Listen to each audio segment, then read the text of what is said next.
There is someone in your life who never posts. No birthday dinners, no promotions, no relationship updates. And somehow, you find yourself more curious about them than anyone who posts every day.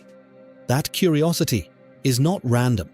Psychology has a very specific explanation for it. Most people assume something is wrong with them. Maybe they're shy. Maybe they're hiding something.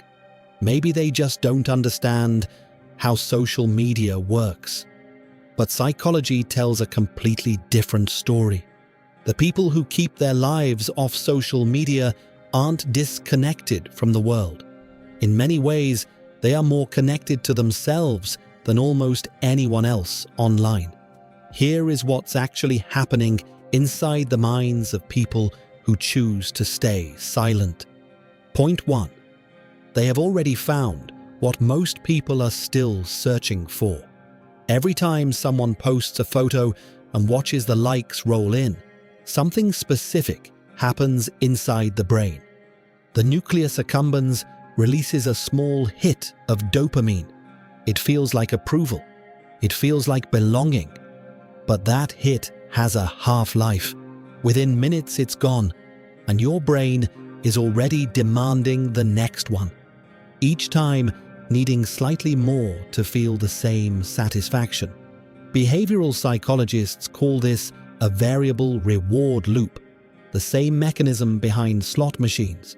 People who don't post have stepped off this loop entirely, not because they lack confidence, but because they have a stable internal source of validation that doesn't depend on anyone's reaction. Psychologists call this internal locus of control, linked to lower anxiety, stronger decisions, and deeper life satisfaction. They don't need the applause because they are not performing. Point 2. They protect their experiences from something called memory undermining. There is a cost to documenting your life that nobody talks about. The moment you pull out your phone to capture an experience, you are no longer fully inside it.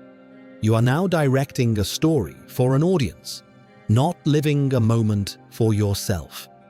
A 2018 study in the Journal of Experimental Social Psychology found that people who photographed experiences for sharing remembered them less vividly than those who simply lived them.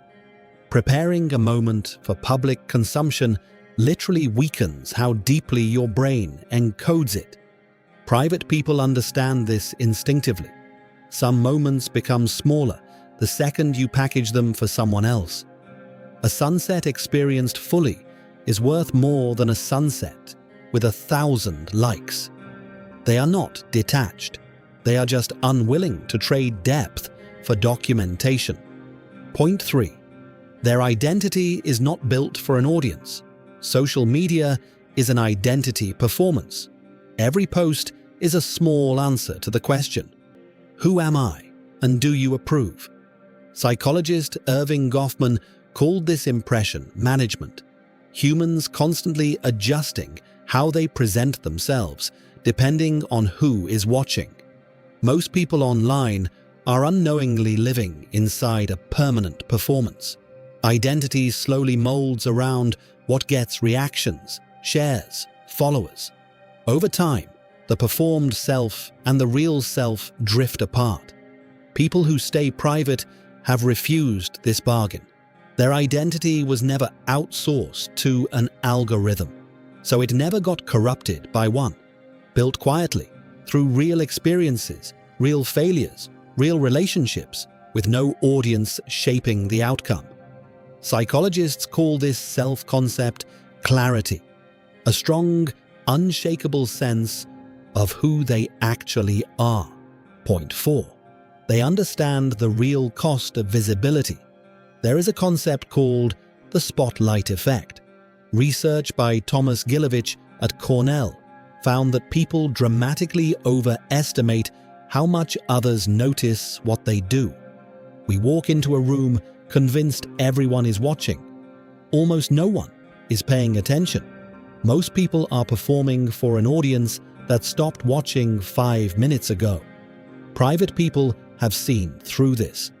Broadcasting your life does not make it more meaningful. It just makes it more exposed. And they have decided the price is not worth paying. They are not afraid of being seen. They are simply unconvinced that being seen is worth what it costs. Point 5. Their silence is not emptiness, it is depth. Silence and emptiness look the same from the outside. They are nothing alike on the inside. People who share less publicly invest that same energy inward, into relationships, creative work, personal growth, and reflection. They are not absent from life. They are more present in it than most.